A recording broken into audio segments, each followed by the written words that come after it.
Here we go. This is the National Weather Service Office in Indianapolis.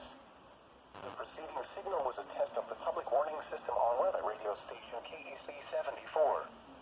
During potentially dangerous weather situations, specially built receivers can be automatically activated by the signal to warn of the impending hazard.